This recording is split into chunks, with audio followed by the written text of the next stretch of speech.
Okay. Massachusetts homeowners, you have a power. I guess it's time to turn that off. Thank you very much. Okay, so I want to welcome everybody tonight.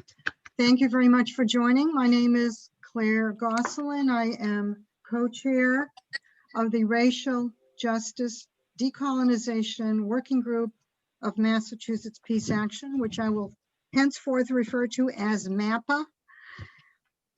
So the working group was formed in 2015. We engage in study and action, and other people are welcome to join. Tonight I will function as a minimal moderator for the Zoom meeting. Nothing about us without us, Black Women Speak. This is part of a series that began in the summer known as Anti-Racism and Peace. First, I'll say a little bit about Mass Peace Action, and then I want to introduce our presenters. MAP is a statewide grassroots organization working to build political power to foster a more peaceful U.S. foreign policy. MAPA educates and advocates for peace and justice through calling for nuclear disarmament, opposing militarism, advocating for human rights, and funding human needs. And a lot of this is done in collaboration with other groups. Instead of pouring trillions into the military-industrial complex, the weaponry and all that, we should fund good green jobs. There's every reason to link the work for peace with the movement to save our planet from irreversible climate change.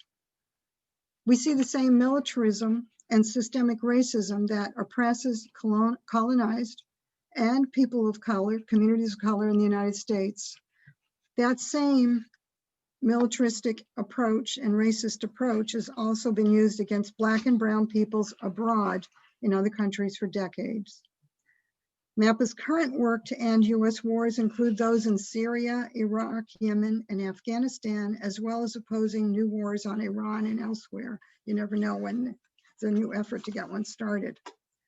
We work to foster a just peace in Israel and Palestine and oppose racism and bigotry, including Islamophobia. Essentially, US policies and practices at home and abroad need a major overhaul to end police violence and criminal injustice here in the United States, to end perpetual war abroad, and to foster peace and justice in our own communities where there is the willpower, resources, and visions to do it, and also beyond our borders. So I want to first introduce Savina Martin, who is Roxbury native and a national activist.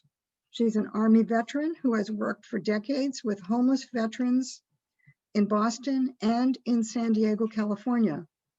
Reverend Savina is on the Clergy Council of the National Union of the Homeless. She's a tri-chair of the Massachusetts Poor People's Campaign, a national call for moral revival, and a member of the Kairos Center for Religion, Rights, and Social Justice in New York City. She holds a doctorate in Humane Letters from Our Lady of the Elms College, 2019, and is a member of the Massachusetts Peace Action's Board of Directors. Stacey Borden has a master's degree in mental health counseling with a concentration in addictions and trauma. Stacey founded New Beginnings Reentry Services. She's a board member with Families for Justice as Healing, and some of you may have been in on some of the webinars that featured folks from that group. Member of the National Council for Incarcerated and Formerly Incarcerated Women and Girls. Stacey's, not only did she do all that, she's an author, she's a performance artist, a motivational speaker, and an activist. She's a proponent of drama therapy with an empathic value in the individual suffering from trauma and addictions. So how we're going to do this is we're going to hear conversations between Reverend Savina Martin and Stacey Borden. And they will also suggest ways that we can support the work they do. There is several things that they're involved in, including the Winter Offensive Against Eviction Homelessness campaign, which Reverend Savina Martin is involved in. Stacey also had called attention to the necessity of passing the free calls, the no-cost calls bill for incarcerated people. So you may hear some other things that they recommend, and the good thing is they can be reiterated, and as well, we send an email after the Zoom meeting so that any kind of action items can be highlighted there. So during the conversations that they're about to begin, you may enter, I believe, do we have just enter the questions in chat, or is there a Q&A on this? Yeah, in chat, yeah. Just enter questions or comments you may have in chat. And if you want to direct it to anyone in particular or just openly, that's fine. These will be collected for response by our presenters after 8. So the idea is we'll go as late as 8:25 this evening. Is that okay with you, Stacey and Savina? Because, okay. And we want to allow a little time at the end. We want to honor everyone's time, but we'll have room for announcements and any kind of wrap up at the end. So let's turn it over now. We'll have some slides that we feature to help focus the presentations. I want to turn it over now to Savina and Stacey. You decide.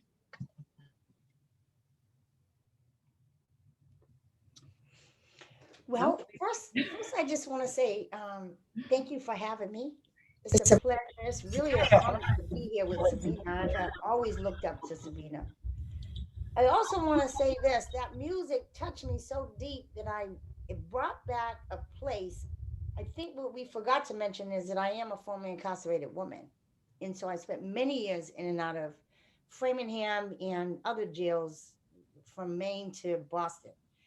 But Gil Scott-Heron came to mind when that music came on. And I'm mentioning his name because he was in Rikers Island in 2006, 2005. A friend of mine was his roommate, and I was supporting him through his process of addiction, even in my own insanity. I just want to say that Gil Scott-Heron, everybody, is a famous musician who was really politicized probably before, of course, before my time. But that was really profound to go back and hear in the ghetto. I mean, you know, just the memory that came up. In the Bottle, that song is just touches you from growing up from Roxbury. So I just wanted to mention that. Yeah. And again, too, thank you all for inviting us here tonight. I think these conversations are important to have and to continue because it does, give everyone, a starting point in terms of what was going on in a certain time and era. And it helps us to kind of look at things that need to be done or supported, or connected to, I think building movements always start and begin with a story. Everyone should have a story to tell. Yeah, I remember Gil Scott-Heron vividly, and I loved his music. That song definitely would bring up, some of the music and cultural textures and feelings that we felt and experienced growing up in Roxbury and being so close to the Orchard Park community and Dudley Square, which is now Nubian Square. During that time, it did feel like we were living in a war zone, right? When that song is War, The World is a Ghetto, right? That we just heard.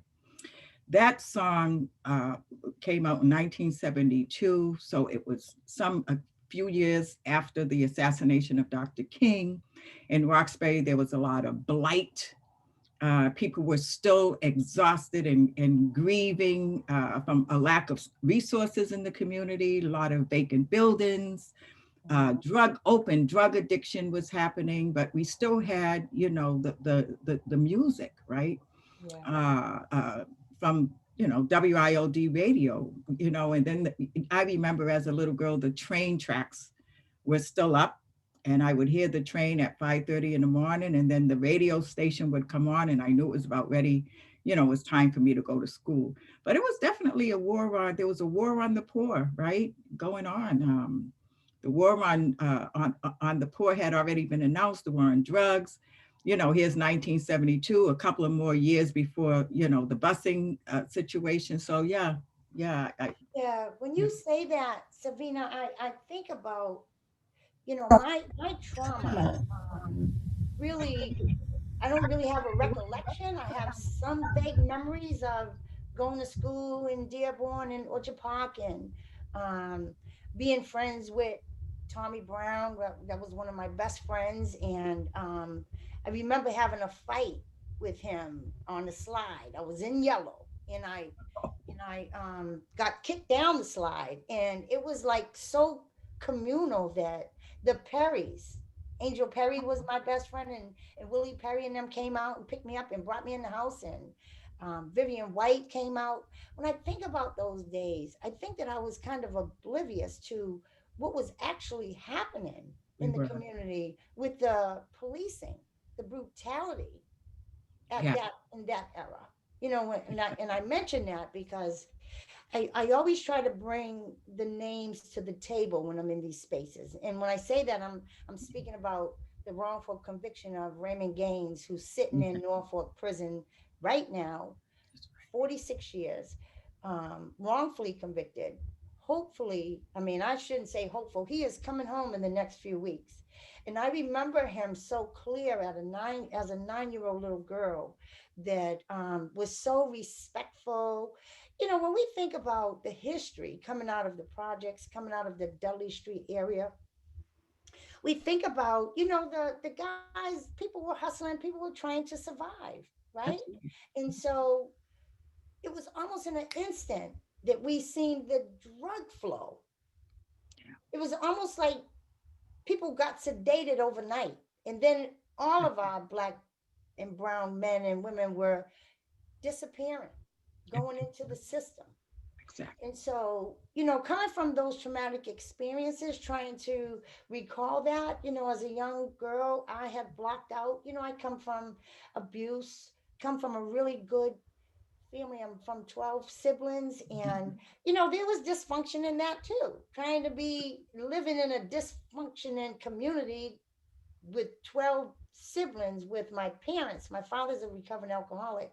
So trying to process all that as a young girl, it was a lot. I had just kind of like checked out by the time I hit pubic stages. I didn't know which way to go.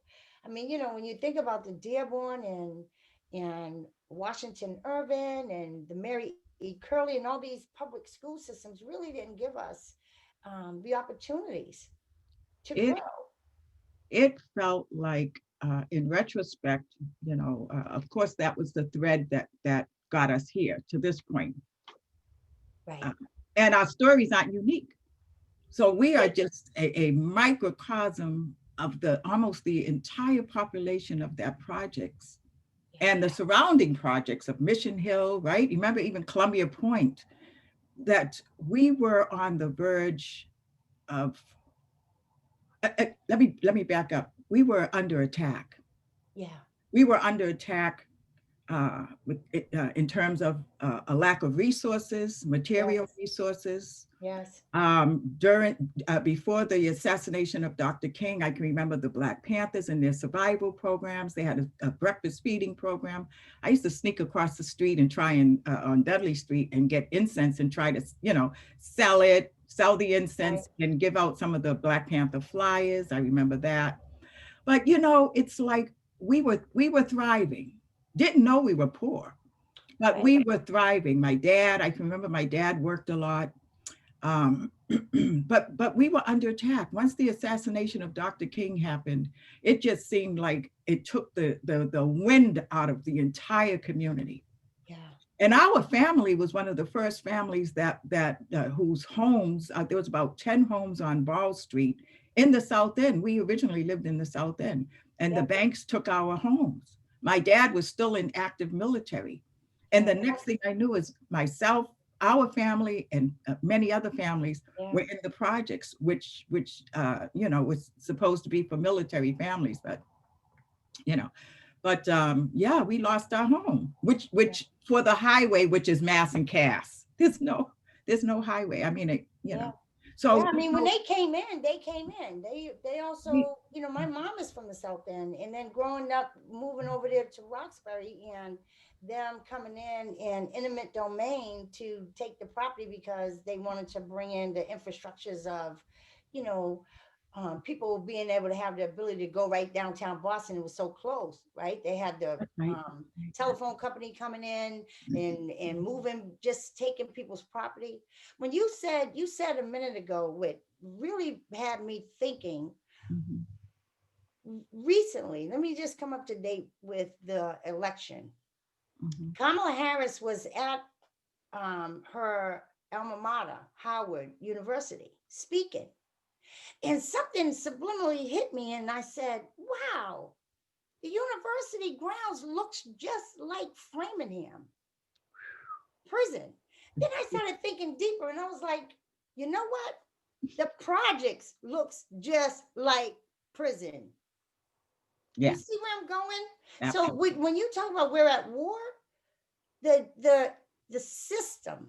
That's right. That's right.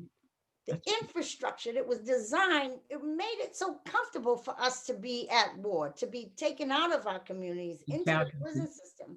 Yeah.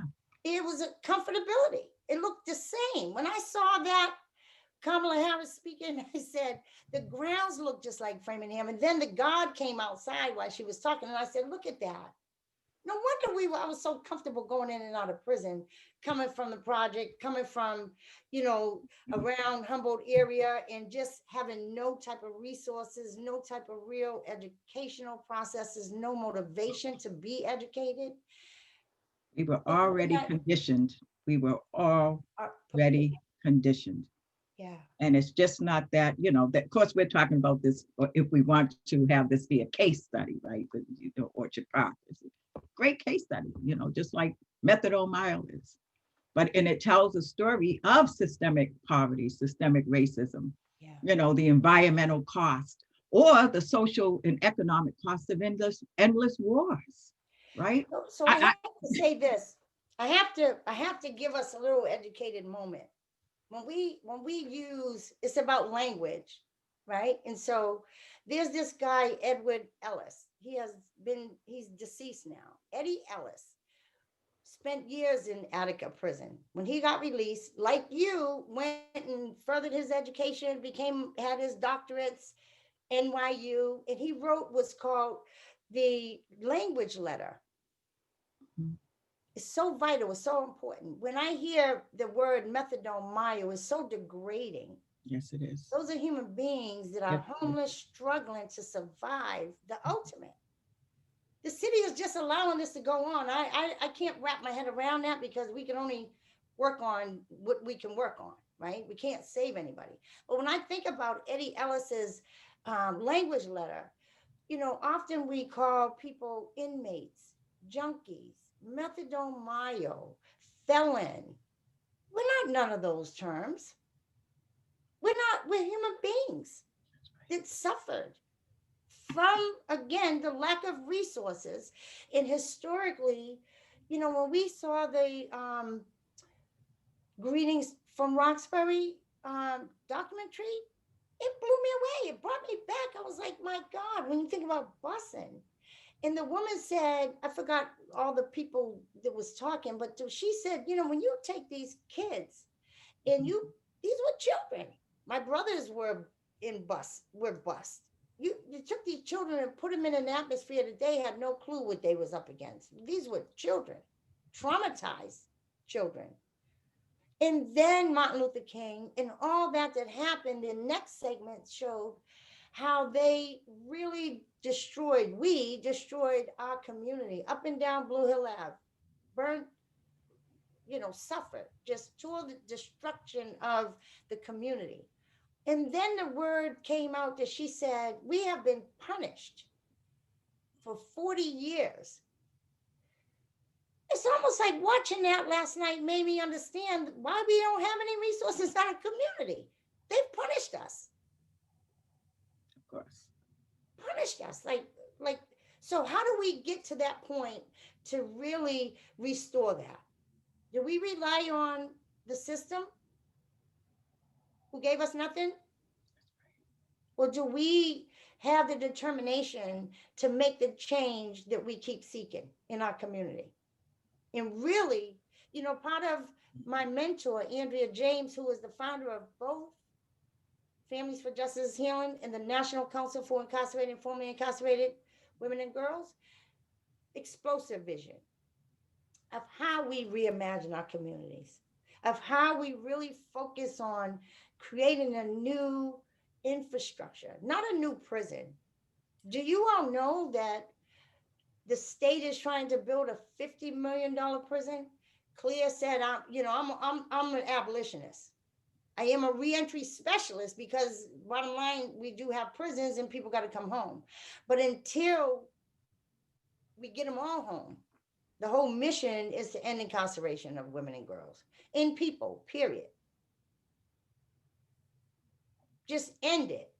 You can't take $50 million and make a brand new good prison. There's no such thing. Prisons are punitive. Prisons are horrible. If you hadn't experienced being in one, you really, that's why this topic is so vital. Nothing about us without us. We should not continue to be at the table talking about new prisons, new infrastructures, new trauma-informed care prisons.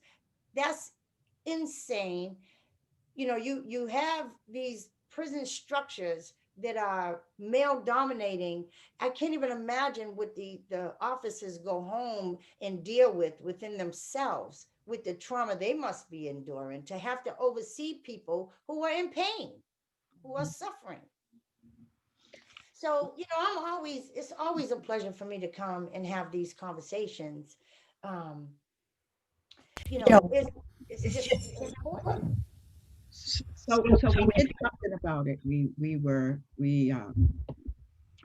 Back in 1986, between 85 and 86, I began organizing and mobilizing around issues of homelessness, right? It was visible, right? It was the backdrop of, here we are in a struggle, but the fight was against, it was that neoliberal kind of thing that was going on after, shutdowns and right. And I can't even think, I'm tired right now, but you know what I'm saying. Yeah. So I began organizing nationally with a group called the National Union of the Homeless. We were just fed up with the system, not providing adequate, decent, affordable housing. Gentrification was on the rise. Homelessness was the most visible expression of poverty, which was violent, right? And we met over and over for months and months, and we began strategizing around synchronized, coordinated national actions, which was national housing takeovers, right? We began raising our fist around the plight in the insight of our communities, particularly Philadelphia, which was still another war zone. And we began organizing some of the major urban centers, Detroit, we were in Minneapolis, we were in New Orleans, Louisiana, we were in Chicago, Illinois. We went on tours in different housing projects, seeing the same thing happening in ghettos across the country. So anyway, we started these campaigns, and here we are again. We just, reestablished the National Union of the Homeless this past summer in 2019. But so we began taking over abandoned housing, right? And we were constantly getting arrested all over the country to call attention, to what was going on. And I think what I'm hearing also from you, Stacey, in the movement that you're a part of, which is our movement, right? We're not connected. I mean, we're not separate. We're not isolated. We're all connected. These are all interlocking justices that we're all, impacted by, and we've got to build together. But, eventually 5 women and myself in the community of Roxbury, took over an abandoned property and turned it into, a home for women who had lost their children to foster care and who could not, and if they were in prison and they came out, they could not get an apartment because they didn't have their children, or they could not get a Section 8 certificate, so we wrote the criteria up, refurbished this old dilapidated house. We added another floor. We worked with the Public Facilities Department, and the house opened in 1993. And here it is. And then I remember they had named the house after me, I think by 1993. But here we are. Here we are in the 21st century, Right? 2020. We're still fighting this same fight. Yeah. Yeah. Well, we gotta continue. I mean, we have people before us. I mean, when I think about, the times that I went to visit and listen to Angela Davis, people before us. I think about Martin Luther King and um, Malcolm X and all the movement, all the things that they were saying really made sense. I don't know how, I mean, I know the world was listening, but these are the things that we have to create. I have um, a promise that I made back to the sisters in prison. I had no idea that I was going to come out and meet you and meet Andrea James and Mallory Honora and Llewellyn and all the fabulous people that I work with every day. I knew that I had one mission, was to get the story out about Kimya, my cellmate who walked in my room that walked in my cell that day, that was really overly medicated by the system, was had just took a 19 to 20-year sentence when she should have gotten nothing. She was in self-defense when she was being attacked violently to um, assault her sexually. And we know all this because it's in the transcripts that she was hit upside the head with a 2x4 and her blood was on it. And she was defending herself. Well, the system failed her, not just once, but twice, because she was sexually assaulted at 12 years old. And she was a victim in the Suffolk County DA's office.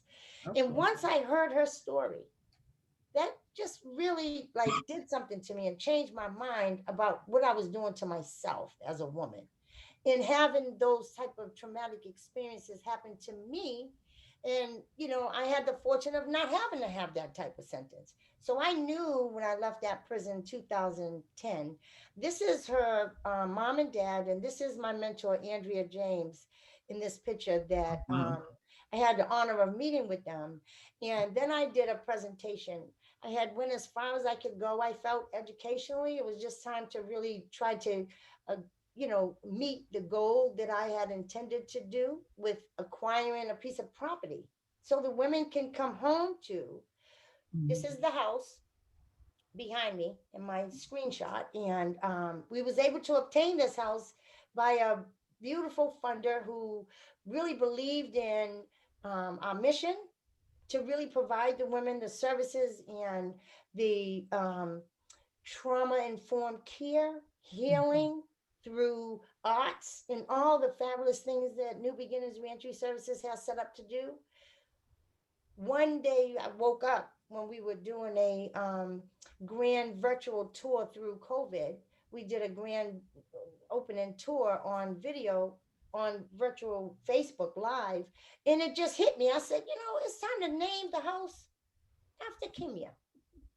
I think it's time for us to start really redeveloping and restructuring our own communities and honor these women, these sisters who are doing massive amounts of time, that had trauma before the prison, trauma while in prison, and most likely having no resources when they come home from prison.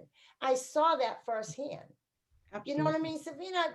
When you're coming out of prison, there was no, if we didn't have any resources before we went to prison, we sure don't expect none coming out of prison. We have to create them. Yeah. I mean, here we are today, looking at the way things are. I know in the Poor People's Campaign, we talk about there are over 140 million poor and low wealth communities, right? People in this country, in the US. And this system does not value anything. I mean, it does not value human life. right?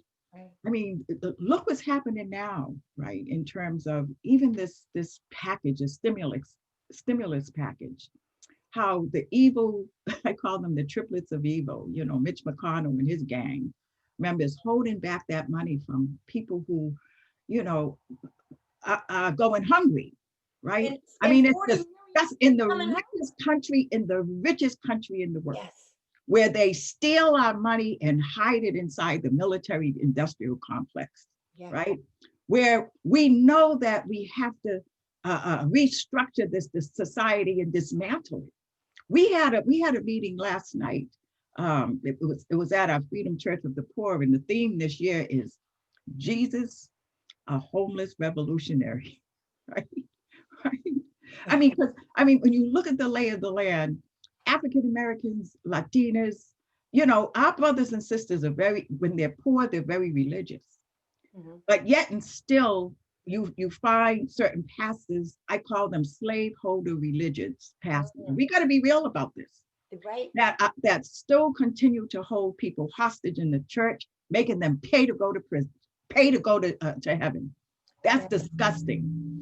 And even the scriptures continue to blame people for their own poverty. And it's up to us to begin to unite the poor and dispossess across lines of division, bring people together, and work towards dismantling this system called capitalism.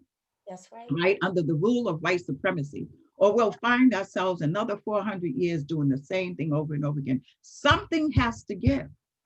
On December 10th, right, along with the National Welfare Rights Union out of Detroit, some badass sisters that have been around for a long time, and some new young sisters that are going through a lot in this country, along with the National Union of the Homeless and many, many sponsors, we are hosting on December 10th, which is Human Rights Day, under the Universal Declaration of Human Rights, we are holding a truth commission, a nationwide truth commission, to charge this country up. It's the first of 3 series. The second one is international. We're bringing our folks from the shack dwellers movement that we network with in South Africa. We're bringing our MST folks together from Brazil, Venezuela, Colombia. We're all coming together to host an international truth commission with actual UN rapporteurs. And in the beginning of the year, I think by May, we're going to combine our national and international folks together to charge this country on state violence. There is no need that women and children go to prison, go hungry, homeless. You know, this is violence. This is policy violence in the United States. This is state sanctioned violence.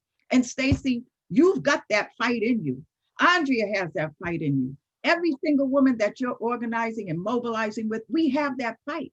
That's right. And we've got to say, our children, our grandchildren, our nieces, our nephews, we should not want to see them go through another day, another year of being in juvie, in detentions.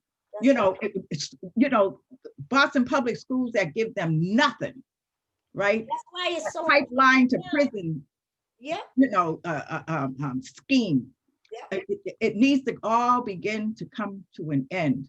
You know, a slow death of this system. It's not working. It never intended to work. When I think about the preamble of the Constitution, we, the people of the United States, in order to what? We weren't included in it. We need researchers. I mean, when we have our white brothers and sisters that are activists need to help us out because they can get into the part of the systems that we can't. We need researchers. We need to uncover and attack, you know, the Fourth Amendment, the 14th Amendment, the 13th. We need to really look at that. You know, that's a fight within itself. Why are we going around and around in circles when the Constitution never included us and they don't give 2 shits about anything we do? They don't care.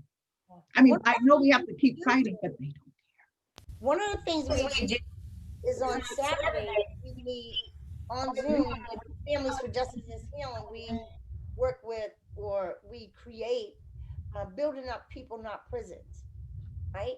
So we really look at the structure, the budgeting, yes, police budgeting, the DOC's budget, $50 million to build a new women's prison when we have one of the least population of Yeah. women state prisons in the country. We're probably third least. There might be 154 women in Yeah. Framingham.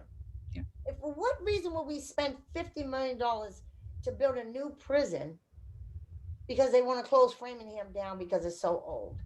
When we have the opportunity to continue to build Kimya's houses and really give the women the needs, the support services that they need and deserve.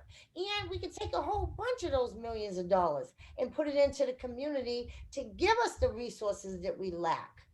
We need it, right? The other things that we do on Saturdays and Wednesday nights, we have a national clemency campaign. It's time for the governor to release some of our women. We have a woman in prison 29 years, model citizen, raised 3 children. I'm a storyteller. I normally tell their stories. Yeah. 3 children. She raised her children, and they're all beautiful. Have not gotten arrested. Have not done anything. I mean, we really need to start changing the dialogue, this narrative of the perpetual idea of crime and punishment, and lean more toward transform harm. Start allowing people to heal. Once they heal, they can then see the harm they've caused others and be held accountable. Exactly. Get the services and transform. Transform is a whole bunch of stuff. Transform community, transform connections, transform partnerships, transform this whole, I say dismantle. People say, Stacey, when you say defund the police, I'm saying, what happens in your community? Mm-mm. What happens in your community in Newton and in Brookline and Wellesley and all these? What happens in your community with the police? Often they say, oh, well, we get pulled over, we get a ticket or whatever, a disturbance call. Well, in our community, we get much more than that. We get shot, we get beat down, we go to jail, we get arrested, we get $25 million bails. Yeah. Yeah. And then we get the sentences like never before. You bury us under the jail in our, reproductive stages to lessen us from producing more Black and brown babies. That's just the truth. That's just what I see. Living in those prisons is so horrible. I used to go back and forth with my sister, and people think the way they think. My sister just didn't know. I'm saying, Pat, until you really experience it, you come from an era of trauma and you're trying to articulate your emotions and you can't, but you're looked at as the enemy. You're looked at as you're going to cause harm, so they'll take you and strap you to a chair and muzzle your face. Yeah. Yeah. I Out mean, of it's like fear. just like being a prisoner of war. And I believe that relationship between the Pentagon and the police is two and the same. Listen, how many, in the military, they zoned off so many areas between the military and civilians, right? But basically, the police. The police give the military gives the police all of these vehicles, right? Weaponry. I mean, it's just ridiculous. I look at the police the same way I look at the military industrial complex, the prison industrial complex. I believe it's all the same. I don't believe, I think that we need to begin to reimagine a better society rather than going back into the same rotten system and trying to fix it. The entire system needs to be dismantled. It does. And we need, Look at what happened with Obama. Tried to put things in place after him being the first president to even visit the penitentiary. forget it. And he stopped the privatization, but then all of that They're got done. It's back to privatization, the privatization of the prison industrial complex. I don't want anything to do with Get the Democrat money or off of Republican. the I'm out. backs of incarcerated people, slave labor. I'm out. I'm out of it. I'm so fed up with the whole thing. So I I think think somebody's asking you a question, what Stacey. type of mental health resources can girls and women access when they re-enter? So one of the things we're hoping to that we created, especially with New Beginnings Reentry Services, is we partnered with different community centers that have um, licensed mental health counselors. I'm a licensed substance abuse counselor, but part of what we believe in trauma in the mental health state, we believe in the world of arts, music, dance, storytelling, creative writing, really psychodrama therapy, which means we have a basement being built in this house where they can get up and really articulate their story. It works. Anytime a woman can talk to an empty chair and really target the person who harmed them or caused harm or whoever it was, and really get it out and then place it with an actress or someone who's licensed to practice that, Right. and really get them to get all that drama and trauma out of them. Yeah. It's such a relief. It's It is. so healing, right? And then bring them into the world of playtime, drawing, TED Talks, laughter, play hopscotch. We're going to do all that.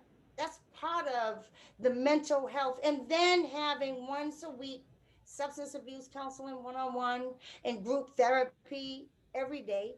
And then send them out to healthcare facilities so they can get their 1 day a week mental health counseling sessions with a therapist. That's awesome. Creating the new human being. Creating, reinventing the woman. This is the whole point, is letting a woman grow up and meet herself. So Yes. what we don't really understand is when women enter prison, and if they have children and don't have anybody to care for them, and they have a sentence of 2.5 years or more, your child goes up, or children goes up for adoption. I spent years in prison with women who they're so afraid to come out of jail because they can't even meet themselves and really deal with the reality that they don't know where their children are. They're gone. And so my job is to get them to meet themselves, because your children are never gone. The system might have taken them, but you born them. That's right. And they're going to come find you one day. And you got to be prepared for their anger, for their trauma, for their separation, for Right. all the things that develop from their childhood. It's time for you to eat that. Stand up and take them and meet them where they're at, and let them meet you where they're at. But you got to meet you first. That's It right. takes a lot of work. Yeah. And in this house, this first house, because we're going to build many, in this house is going to be so much work. They're going to be exhausted. We're going to have culinary arts. We have Tufts University. We have Berkeley University. We have UMass Boston. We have Leslie College coming in. It's all going to be a whole bunch of performing arts, culinary arts, and psychodrama therapy, and TED Talks, theater. The little theater is going to be built in the basement. They're going to have so many. We have Tufts University came in, and Savina, they're giving us, our girls, free college credits to come around the corner at the Vine Center. Remember we used to go to the Vine Center when we was kids? Yes. Yes. I said to Tufts, I'm saying, I appreciate you all going into prison and teaching, but really the only people that benefit from college students and college credits going into prison are white people who are serving time. Yeah. Yeah. So, because we come from so much trauma, you can't focus on education in prison. And then they come out and we don't have no direction to go back into college. I had a little fortune that I had my siblings and my parents still alive when I came home, and I made a promise, and then my parents became ill, and I made a promise to them that I was going to go to school. So I had that fortune to do that. I had made my mind up to that point, but the sisters inside is the one who really nurtured me and gave me the resources and the support. That's Not anybody coming from the state level of reentry, right? And so when we think about women coming home, really creating this reentry service is so much more. Women have different complexities. Yes. Stacey, somebody wants to know, can you share more about the expensive replacement of the Framingham facility And are there alternatives being discussed, actions that they can support, folks can support? Yeah, so what's being discussed is we've been meeting with EOPS, the Executive Office of Public Safety, and we've been meeting with Carol Michi, who is the commissioner for the prisons. And we're really saying that you cannot build, let me just back up some. We really did even deeper.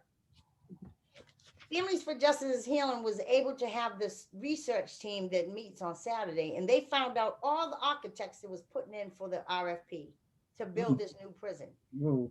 We contacted 5 of them, all 5 of them, and we brought in the sisters formerly incarcerated, and we told the stories of the horrors that happened in prison. That's right. Changed each and every one of their minds. They backed out of building a new prison. They thought they was doing something good. But you can't do anything good. It's a prison.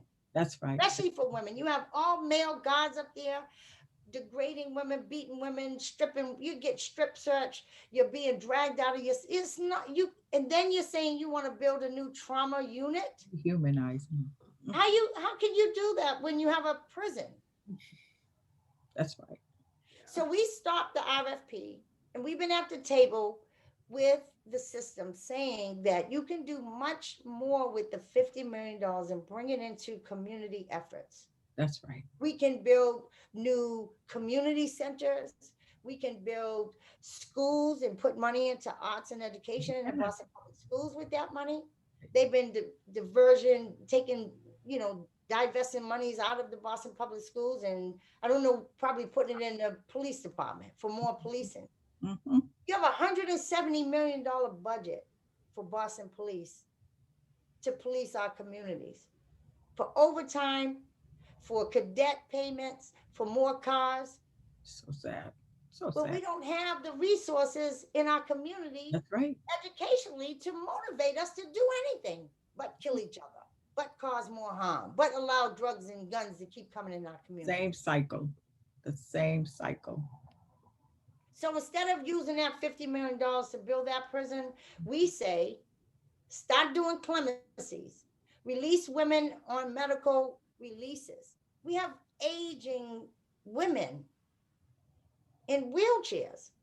Why would you keep it letting a woman, an elderly woman, suffer in prison in that manner when she can come home to a loving environment? Yeah.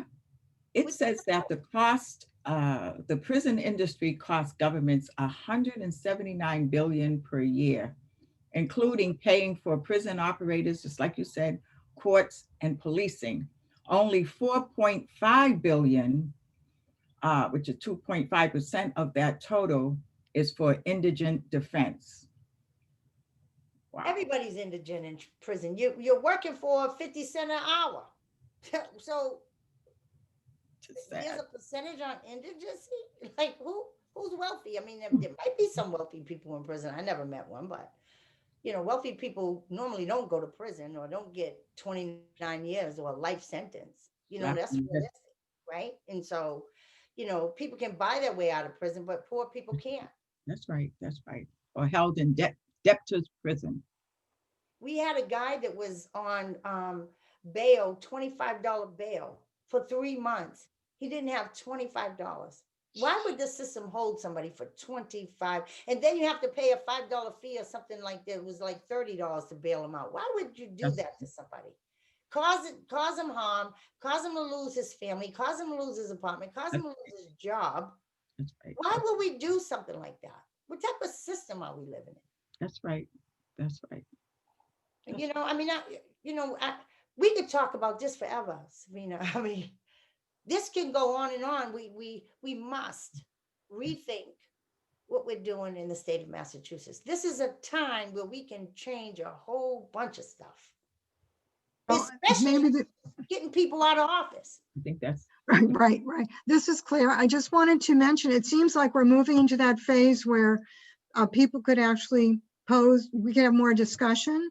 Yes. And people can raise their hand. I guess there's a little blue hand you can raise. And of course, I have to go through a few screens to see it. But one question I would start with, just as a follow-up from the issue around the alternatives to building the prison. My understanding is it's not before the legislature. It's something that the governor has to be targeted to. All the demands about don't do this has got to go to the governor. Is that correct?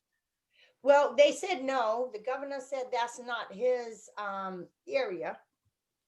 There's a separate part, and we're saying, how are you separate from that, governor? You have the power to oversee the state prison. How are you separated? I mean, they're separated from sheriff's departments. Sheriff's departments are a different entity. But, you know, he says that that's not his area of budgeting. And we say it is. Okay, so yeah, so we need to get more clarity on that. Maybe if we can get something in order for people to take some action, you know, to direct it to the right place, it would be helpful to have that. And we can do that as a follow-up email. So how do you feel about moving more into questions and discussion for a while? Unless there's some more comments you want to make before we go into that. No, but I think somebody had a question to Savina about Education. prison to pipeline, school to prison. Yes, yes, Yeah. I see it. I see the education. I mean, when it comes down to education, we want to talk about inequities, right? And we need to even it up. Why can't our children have the same type of quality education that you see in Wellesley, Needham, Newton? Why does it have to be so disproportionately, right, uneven? When we live in a state that is wealthy, number one, right? It doesn't lack funding. It has the funding to provide what we need in our schools. Here in Massachusetts, right, it currently ranks second of all states in quality of child education. 49% of fourth graders are not proficient in reading, right? And we have 50% of eighth graders who are not proficient in math. So something is wrong. If this is all across the board, something is wrong. These are stats from as of 2017. So non-white school districts receive an average of about 1,644 less in funding per student than white districts. Now, some of you out there in this audience, you may know this. I know that MAPPER is made up of a lot of educators. So here we are again at the doorway of saying we need drastic change within the public school system. We need funding, massive funding, and overhaul in the environment in school. You know, the air conditioning, the water, the quality of the school environment is so poor. How can a child sit in school and concentrate, you know, even on poor studies? We need music, culture, art therapy, just like what Stacey was saying. The school looks like a prison, right? We need to overhaul and change that. So if there's you know, the texture and the makeup of the school is conducive to a child wanting to learn and be creative, right? How do we jumpstart that? We need help in our inner cities to provide the same education, if not more. Our children are just as gifted as anyone else, to provide them with the quality education that they deserve so that they can have a vision to want to go on to higher education, to become doctors and lawyers, right? Not just basketball players. Our children can excel in music, classical training. I studied violin as a child. I come from a family whose work is in Smithsonian Institute. My family contributed a lot to Massachusetts Bay Colony, right? Our family's work is situated in a museum for perpetuity, right? You know, we're musically inclined, you know, we have, Really? you know, some were Tuskegee Airmen, you know, so our families can contribute a lot. But the trauma we have to endure as children go into school, where it all begins, is violence. Thank you, Savina. I see there's another person here who has a question. Sarah, I'm going to unmute her. Thank you. Good evening, everyone, and thank you, Savina and Stacey, for sharing your wisdom and her stories tonight. I guess I have many questions, but the thing I guess I'm wondering if you could both maybe want to talk about what all of us can do to push legislators and the governor to get it. I mean, I get it, but what are some, I'm not trying to make this your problem, but some other, if you have strategies about, you know, because I'm sure everyone on this call has made calls, has sent emails, has done all kinds, right? And so here we are during a pandemic. Yeah. What the hell's going on? Right. Oh, and the other piece, Stacey, I'd love to know your thoughts about why some legislators are not advancing the no cost call bill. That is a real good question, Sarah. What is going on and why, you know, what I'm learning, I mean, I'm not as politicized as my, you know, co-sisters who are in the movement. But what I can say is that some of the state reps reached out and let us know that we are having some issues with military, in particular. And remember the not the regular military, but I lost my train of thought of who. But there's a fight with the military saying that they too want no cost calls. Their families should be able to not have to pay while they're overseas. And we're saying, you know, that's a choice. People go into the military by choice, right? People go in prison not so much by choice. And you're leaving the burden to the family members to pay for these, you know, astronomical phone calls. I think you asked the other question is, what can we do? I say everybody should come on Families for Justice as Healing on Saturdays from 1 to 3 and get involved. They have different avenues where you can really come out and protest. We was just down at the Boston Public Health Department saying that they have the ability, they have the power to release people during COVID. We don't have a death penalty in Massachusetts. Why are we holding, we're the last state to release anybody from prison. They're allowing people to die in prison. What are we doing in Massachusetts? What are we so afraid of? You know, we don't talk about violence and nonviolent. We don't really know anybody's story. I know that we have the ability and the power. Some of that $50 million money can go into mental health services and build a loving, nurturing environment for the mentally ill. You can't keep incarcerating ourselves out of this situation that's happening. That's right. Right? That's right. And the other thing I want to say is when we think about, you know, how we view the system, who are we putting in office? What are our ideologies?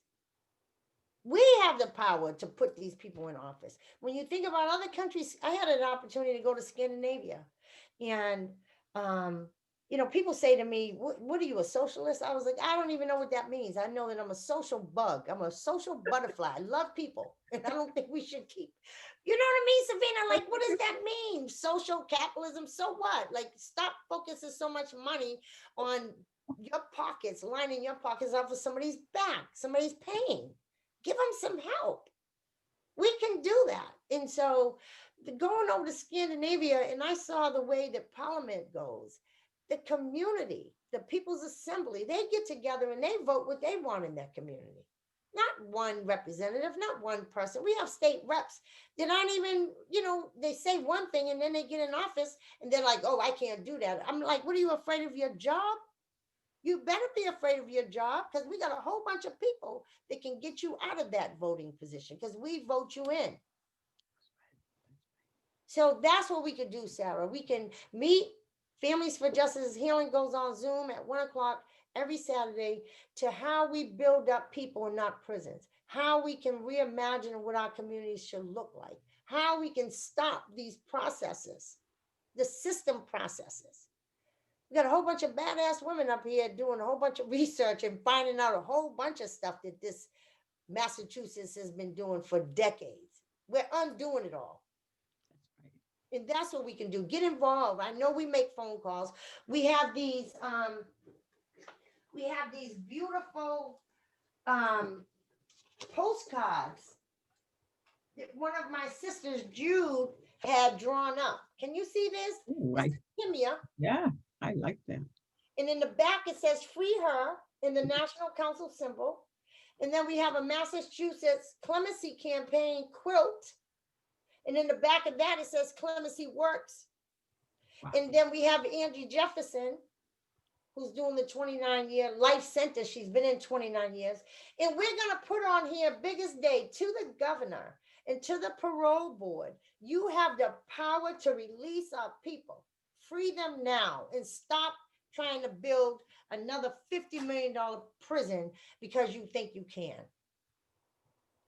You know what they're doing is for the next generation, not for us. Huh. Wow. It's for the next generation, for our children. That's right. That's right. And not just our children are going to jail. A whole bunch of my white counterpart sisters are stuck, and now they're burying them in the prison because guess what? You start exposing what's happening in our communities. Now they're taking them from those communities, and we're saying They're that's dying. unacceptable. Our young and our white siblings are dying. They're dying on mass and cast.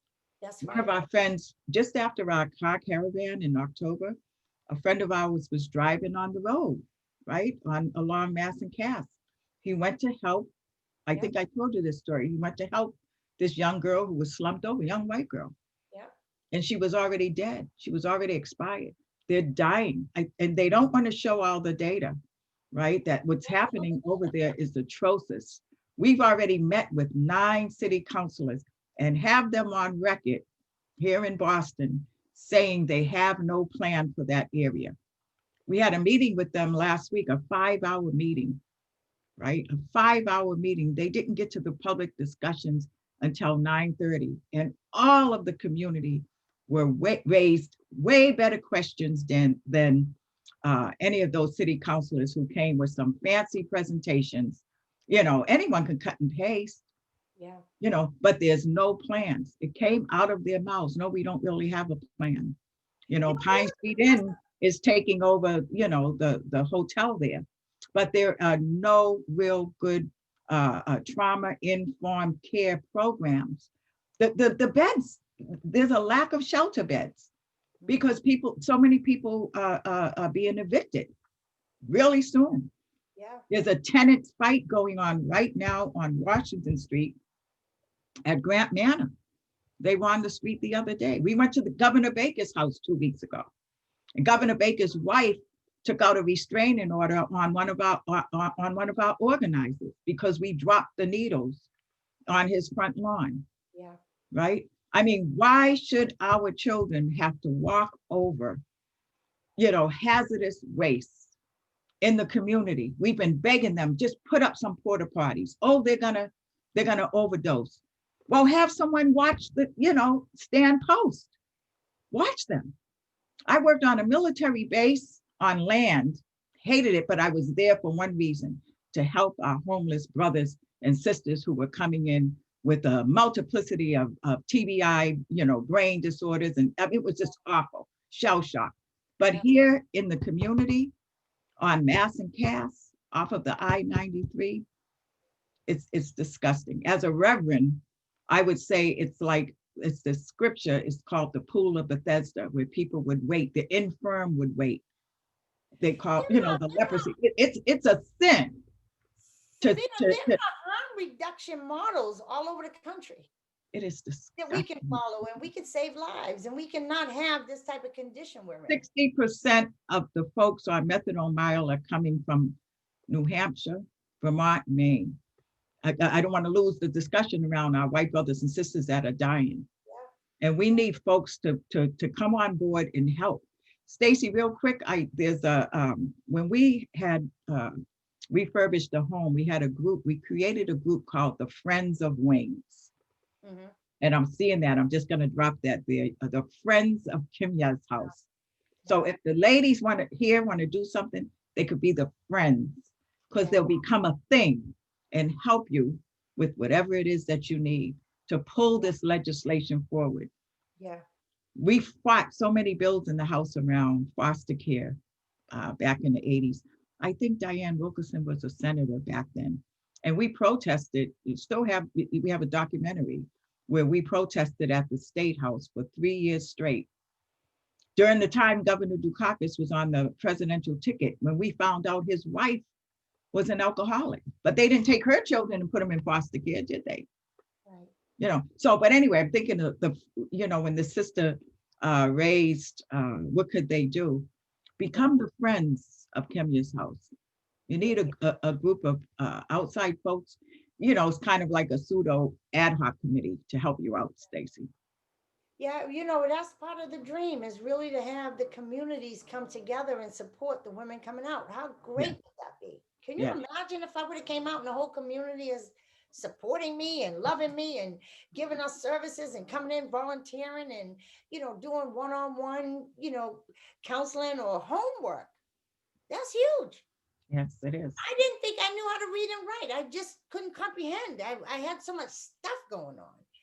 Just to have one person to sit with me and say, look at the word. I love words now. I mean, when I was in college, my professor put epistemology up on the board. I think I told you this story. I was like, what is, I just felt a movingness inside. I was like, what does that mean? He said, Google it. So I Googled it and it said the power of knowledge. And I said, holy shit. Then he said, it's what you know, how you know. And in my brain, traumatic brain, I thought backwards. And it was such a healing moment for me that it let go of all the resentments that I had for my mom. I then understood she was human. She didn't know what she didn't know. That's right. This is how that works. Yeah. This is how it works. Just having that one person give you that oomph and then evoke something in your brain. That's the best time. I had some of the best times in therapy, with those aha moments coming out of trauma and healing. Yeah. Someone else has a question. Lori Brizuela. Yeah. You can go Hi, ahead. guys. Hi, Savina and Stacey. It's been really great to hear you guys talk. I live in Brookline. I just graduated from Humane College with a bachelor's in biostatistics with a minor in peace studies. I just started about 3 months ago getting involved in activist work around the city of Boston since I actually moved to Brookline. And a lot of what you guys are doing and have been doing is exactly what the groups that I'm working with and their protests and their mutual aid services are that they're providing. Like, they're very similar to you guys. So I was wondering, and we're always talking about this in smaller groups, but like, how can we collaborate more groups in Boston and get more attention? Because I too have also marched to Governor Baker's house, about the housing eviction moratorium, and I'm pleading with him to pass it, and presenting him the people's demands and requests of him during this pandemic. And then just hearing you, Savina, talk about you drop needles in front of his house. I think art in this movement is vital, and that was just, I wish I was there to see it. So what groups are you guys involved with, and how can we collaborate with you guys and start just joining? You guys have been doing this for years, and all of those organizations are just starting 6 months ago, but everything we are doing is what you guys have already been doing, and we should support you guys, and I truly believe that. And thank you, Lori. I think, Savina, so there's a movement, there's a gentleman, I think he's even on here, who is trying to get Faneuil Hall's names changed. Oh, that's So Kevin. a whole bunch of our organizations are getting together Saturday down Dudley, down Nubian Square. Right. whole bunch of us. They invited me, they invited the National Council and Families for Justice Healing and a whole bunch of organizations. So we could all get together and have a voice. It's gonna be like a poetry, Oh, music, right, I saw that. your voice, my voice as a Black woman with, you know, the formerly incarcerated piece to it. All of us just coming together saying, we gotta see something different. So come down, Lori. Everybody should come down.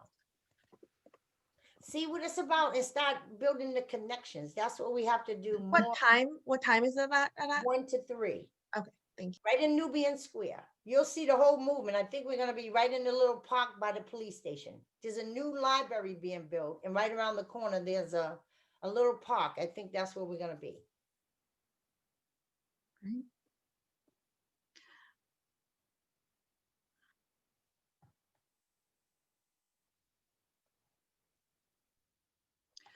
So I don't see any other questions in the chat. But I do notice if people have not yet opened the chat, there's some information in there, including more details. If you want to go and check for the specifics of exactly where the event is and, you know, what time and all that, if there's any changes, it will be posted there. So other comments or kinds of ask? I mean, Savina, you put in the chat what your organization is, but not everybody might have seen it. So if you want to speak to that. Sure. Well, the National Union of the Homeless is just starting up again. However, we do have a Facebook page. And if you want to reach me, you can reach me at Savina 2018 at Poor People's 2018 Poor People's Campaign. Oh, shoot, I got to fix that. Poor People's Campaign at gmail.com. Or, you know, you can go to the webpage, Poor People's Campaign, click on Massachusetts, and you can send me an email that way too. Let me write that in there. Can I ask another question? Sure. Savina, I've heard Reverend Barber speak online, and he's obviously an incredible person, incredible speaker. Do you work with him in your campaign here in Massachusetts? Very closely. Very close. We have every other week update calls. We're not traveling as much as we used to. So, you know, we're on virtual calls constantly. As a matter of fact, today there was a national caravan, Moral Monday caravan all over the country. I think some folks at Napa went, Jonathan attended today. But so we had a caravan to, you know, mourn the 250,000 COVID impacted folks who have passed away and who are still struggling. It was a very visible caravan all over the country. Some folks watched it virtually. Reverend Barber spoke. Reverend Leslie O'Hara spoke.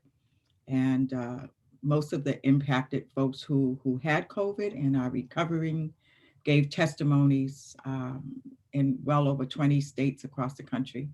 The Poor People's Campaign is a 48 state led mobilization and movement that speaks to, you know, the 5 pillars that hold us up, which is, you know, militarism, systemic poverty, ecological devastation, the distorted moral narrative, and systemic racism.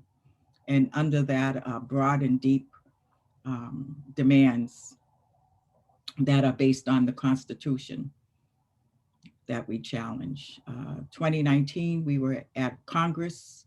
We held a presidential forum where 9 of the candidates came, and we had 2 Orchard Park students, Stacey, that addressed the presidential candidates about finding needles in their playground. Really? It was a big deal, yeah. And then we just developed, we worked with the Center for Policy Studies, and we developed another document called the Poor People's Campaign Jubilee Policy Platform. And we were on a Zoom call a few weeks ago, well, now maybe 2 months ago, it's not a few weeks ago, with Nancy Pelosi holding up our document. And we just, you know, we challenge the lawmakers, right? We don't give them an easy time. You know, of course, we're nonpartisan, but we are very political. And when we meet with candidates, we drill them on the questions on their job. We drill them. We don't allow them to, you know, talk to us and give us their great words, but we drill them. The people that are closest to the conflict, drill them. You know, it took me a long time to say what I'm going to say, and I'm really happy I'm saying what I'm saying. But we have a progressive DA, Rachel Rollins, who I would have never said, you know, we have a good DA, right? Coming from being incarcerated and all the injustices, like no one never asked me in court, like one judge, well, until the end when the last judge asked, what's wrong with you?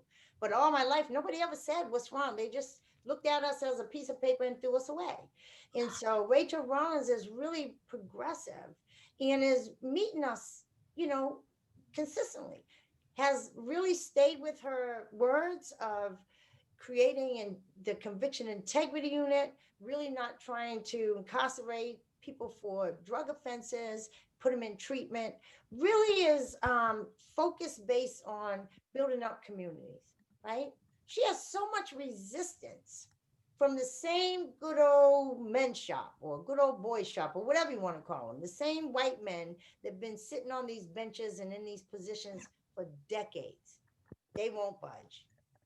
And so the last meeting we had with her, she said, I don't know what to do. I said, fire each and every one of them. Fire them. Fire them. They don't want to adhere and respect your terms. You're a new DA that was elected in the office that is trying to do right by everybody. Clean up the you know, mass apps stuff, put money into the communities, put money into resources, put money into the school systems in all communities of Boston, and have been following other progressive DAs that things are working. So if you have this much resistance, it's time for them. That's how you dismantle stuff. Fire them, get rid of them, send them somewhere else. If they don't want to adhere, even police officers, I think that there should be a whole new system for them to go in and learn, get mental health background, go into psychology, understand human value, develop some empathy, try to understand what happens to individuals' lives. You just can't keep beating people down and putting them in jail and taking resources out of our community. You got to do some investments here. And it starts with people in power. Well, we're getting close to the end, but I wanted to make a couple notes. And first of all, there's lots of stuff that's been suggested. Some of it's in the chat. This is being recorded. It can be viewed again. But we're also going to send out an email and try to abstract, you know, some of the information that has been shared. But the other point is, I think Savina, the Poor People's Campaign, has a Facebook Live. They've recorded a number of these presentations, like what they did today. It probably takes a couple days or something to synthesize it. But if people want to know more about their perspective and what they do and how to connect with them, that's one way you can do it, is go to that. And I think I can include that. I'll find it because I found it earlier today. I can share that. I think the Winter Offensive is on the Mass Peace Action page. So if you want to hear more about the Winter Offensive, these are all virtual events that are happening all over the country, focused on evictions, homelessness, and political struggles across the country around Medicaid expansion and a lack of health care. So, you know, it's a school of struggle, as always. So tune in, you know, to any of the 6 events that we're having beginning December 10th. Thank you. And so if anybody else has feedback, even if you can't get in the chat now, please feel free to email us the same, you know, email that you, well, I'm pretty sure that you can just email Mass Peace Action, info@masspeaceaction.org. Is that correct, Cole? Yeah. Info at masspeaceaction.org. And you can send it there. We could always use support with general operating expenses when we're trying to open up. We have some resistance that we was able to overcome that challenge. The zoning board, we have the zoning board subcommittee meeting on the 3rd. And from there, Okay. we need to raise more money. We raised enough money to put a fire escape in, a wheelchair lift, a fire sprinkler system, but we could always use more money to really help us with the basement, with really getting the lighting and the staging built, and you know, bedding. We got the beds, but we don't have the bedding and the linen for the women when we our furniture got delivered, but we don't have the bedding. So we always could use the support. We have GoFund page on our website and ActBlue and PayPal if anybody's interested. And anybody's welcome to come and do some volunteering too. Great. So we'll make sure this is all information we'll organize to have in the follow-up email to everybody who registered for the Zoom. Just to wrap up, basically, we thank you, especially Savina and Stacey. Thank you. I know you work all the time and you presented tonight. Thank you so much. And also thank everybody for coming on and for being so engaged and for posing questions. Also, thank you, Cole, for doing the tech and all that. I think that we've got, like I said, we're going to follow up. There's always more that has to be done. And I know that somebody posted one of the GoFundMe links in the chat, but we could possibly get more information on that later. Good. Other announcements, just briefly about the Racial Justice Decolonization Working Group. As I said, we welcome people to join with us, but in one particular forum, we are having a reading, a book discussion that will be on a book written by an Indigenous woman called As Long as Grass Grows. I'll hold it up here. As long as grass grows, is that backwards? Whatever. No. It is, No, it's oh, good. well, it's backwards to me. As long as grass grows, the Indigenous fight for environmental justice from colonization to Standing Rock by Dina Gilio Whitaker.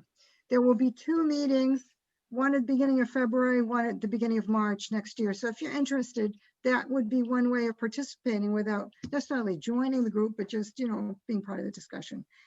Am I forgetting anything, Cole? Because I always do at the end of these things. You're good, Claire.